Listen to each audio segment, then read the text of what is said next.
ខ្ញុំបាទសូមជម្រាបសួរលោកគ្រូខ្ញុំឈ្មោះឆេងវឌ្ឍនានៃក្រុម SU1423 ថ្ងៃនេះខ្ញុំមកបង្ហាញអំពី lab ទី1នៃ Java Spring Boot ដែលនិយាយអំពី School Project ក្នុង lab នេះគឺមាន3គឺទី1គឺ student ទី2គឺ subject ទី3ហើយទី3គឺ teacher class ហើយក្នុង Java Spring Boot ជាដំបូងយើងត្រូវមាន line JSON ដើម្បី convert ហើយនឹងយើងធ្វើការ configuration ជាមួយនឹងswitcher នេះជា switcher នេះបាន switcher configuration.java ហើយនេះជា app ទី1យើងត្រូវដាក់ database គឺ School Project ទី2គឺដាក់ port server port គឺ8083ហើយនេះជា database configuration ហើយនេះគឺជា JPA inheritance setting ហើយមានដូចជា controller ទី1គឺ model មានដូច student model មាន student repository student service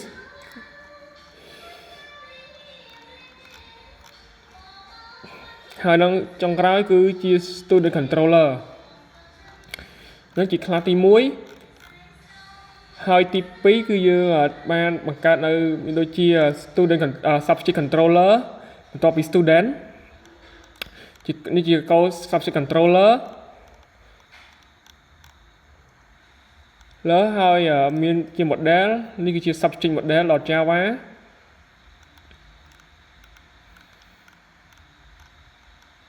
ហើយនេះគឺជា subject repository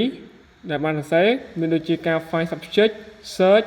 find all subject ហើយនឹង check subject by name ហើយនឹងចុងក្រោយគេគឺជា teacher មានជា controller នេះជា code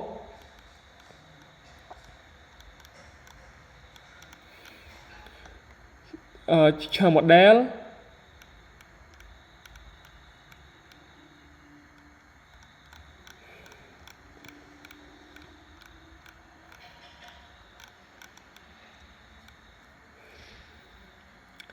teacher repository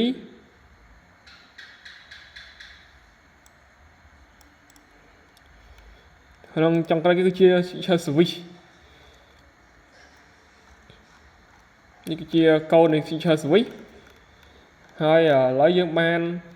run វារួចរាល់ហើយហើយ connect ជាមួយនឹង database ដែលបានបង្ហាញនេះដែលបានបង្ហាញដូចជា diagram បានបង្ហាញតាម structure នៃ code ឲ្យខ្ញុំ connect វាជាមួយនឹង navigate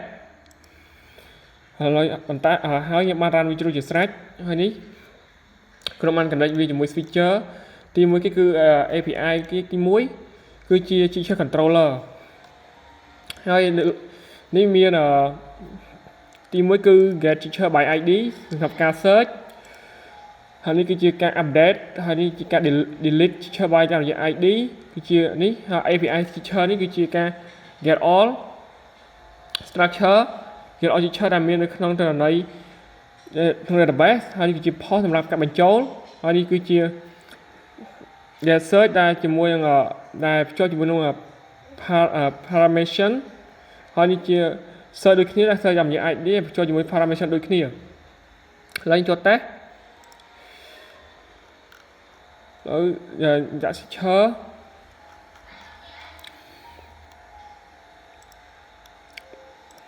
ចូល post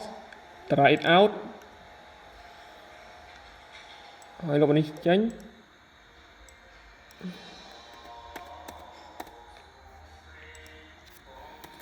ដាក់ឈ្មោះជា sample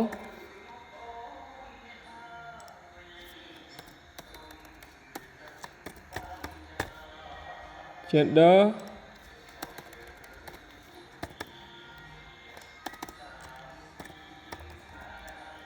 female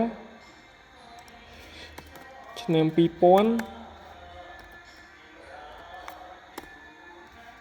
ខែ10លេខ3រី350 string address គឺដាក់ថាព្រៃវែងហើយខ្ញុំ execute វា ហើយនេះបានបញ្ចូលរួចរាល់ហើយគឺយើងបានបញ្ចូលវាជោគជ័យហើយយើងបានបញ្ចូលវាជោគជ័យហើយយើងបានបង្កើត all វា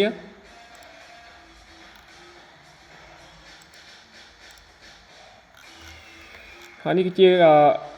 កយបានបញ្ចូល data ដែលយើងបញ្ចូលក្នុងនេះហើយមកឥឡូវយើង search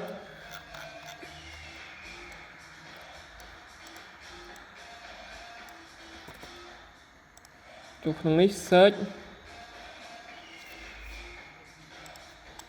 បានដូចគ្នានេះជា Lisa ហើយមកឥឡូវយើង add មួយទៀតចូល port ដដែល add សា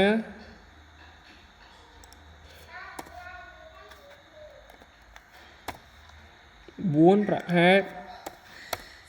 ទៅដល់ execute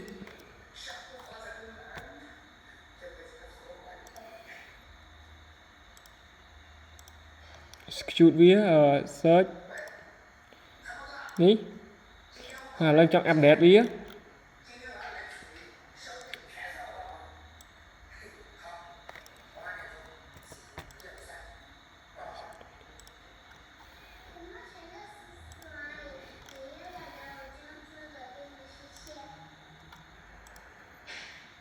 Date មើលលេខទី 3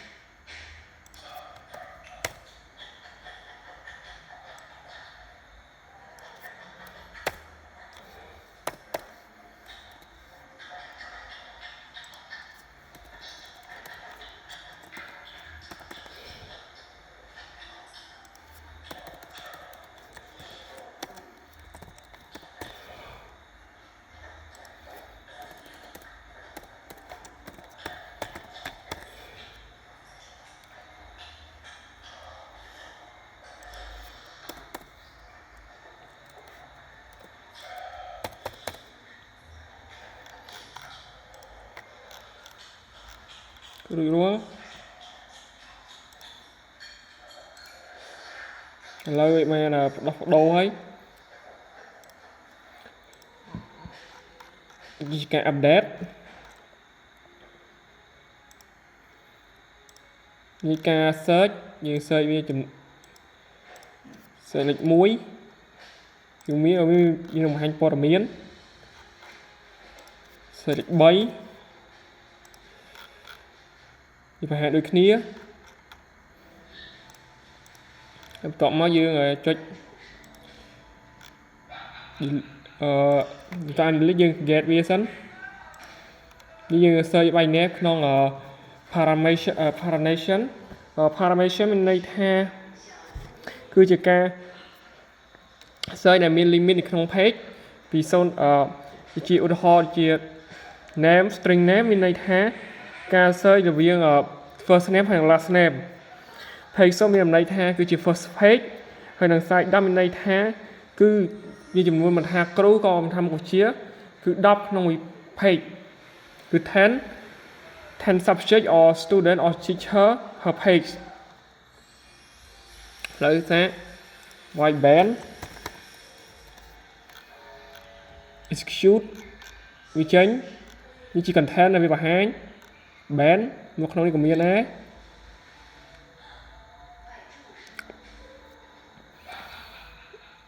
នេះគឺជា band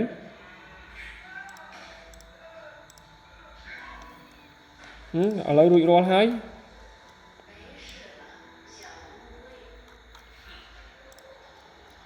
ហើយនេះគឺជាការ get តាមរយៈ ID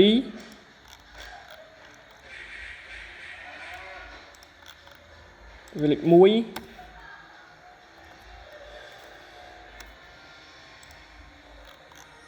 ជួយចេញគេមិនទាន់ចេញ data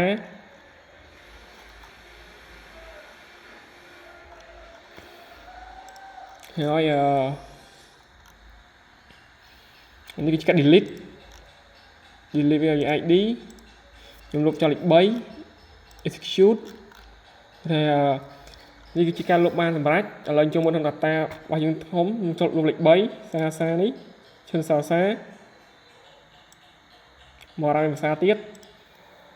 លើកបាត់ហើយឥឡូវបន្តមកយើងចូលក្នុង subject controller ម្ដងគឺមានលក្ខណៈដូចគ្នាពីមុនដែរតែឥឡូវខ្ញុំតេស្តយកតែម្ដងទី1 pause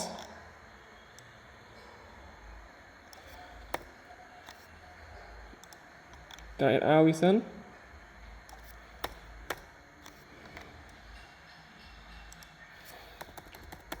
ដាក់ថា Python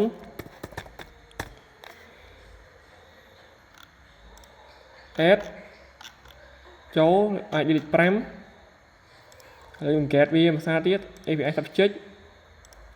get all នេះចេញមកនេះអាច delete 5ហើយខ្ញុំ search វា try out ដាក់លេខ3ឲ្យវាមានក្នុងដែរវាមានពេញព័ត៌មានឲ្យមានហើយឥឡូវខ្ញុំដាក់ get with subject by name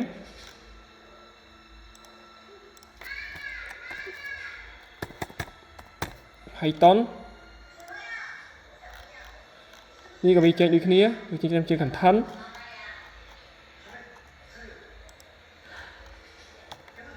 ហើយឥឡូវខ្ញុំជួយ update ខ្ញុំ update វាតាមរយៈ ID លេខ5ដូរវាទៅជាដូរវា Python ទៅជា Linux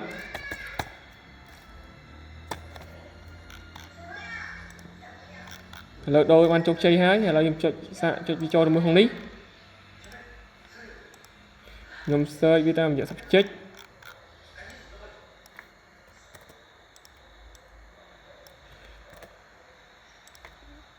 នេះ Linux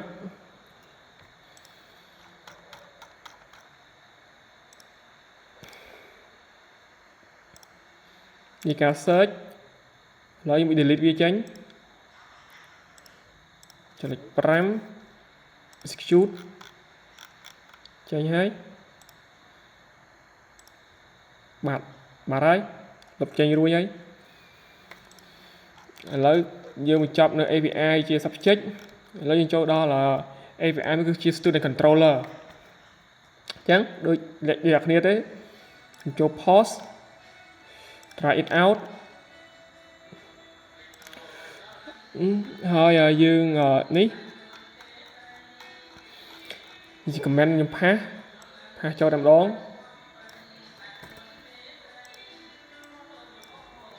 ផាសចូលដូរដាក់ថាវឌ្ឍនា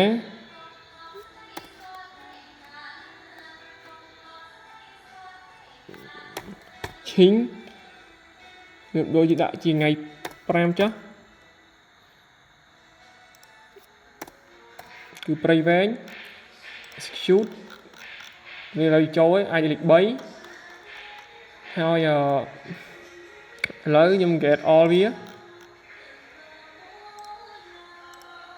នេះ get all វានេះគឺជាឈ្មោះខ្ញុំទៅចូ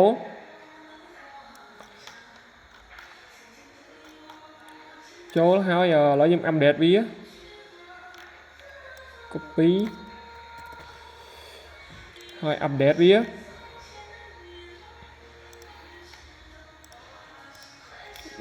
មិនជាលេខ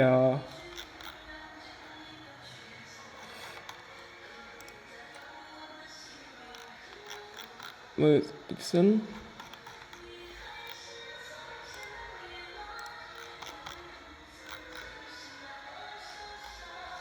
ជាលេខ3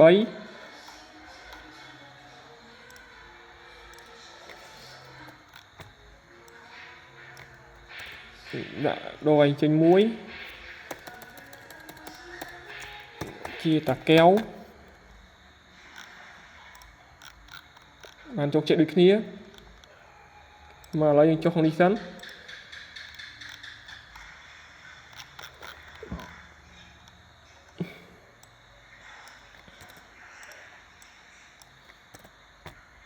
run នេះ ចេញឈិញវឌ្ឍនាបាន add ហើយនឹងបានកែឥឡូវចប់ពី update ហើយនឹង get delete all ហើយឥឡូវយើងចូល save by id យើង search តែរបស់ដែលខ្ញុំទៅ add ថ្មីចូលតែម្ដងគឺ id លេខ3 execute ចេញមកហើយជា id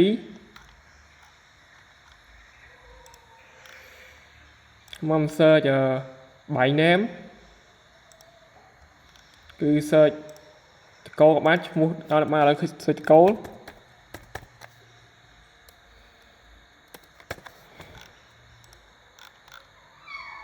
ចេញនេះមាន data មាន content ឥឡូវមកខ្ញុំ delete វា delete 3វិញទៅអត់ delete 3 execute អូខេវា delete ហើយខ្ញុំ search សាកខ comment ភាសាទៀតគឺបាត់ហើយដូច្នេះជាចុងក្រោយសម្រាប់ lab ទី1គឺ school project នៅ Java Spring Boot បានបញ្ចប់តែប៉ុណ្ណេះសូមអរគុណលោកគ្រូសម្រាប់ការទស្សនានិងការស្ដាប់កែគឺផាប់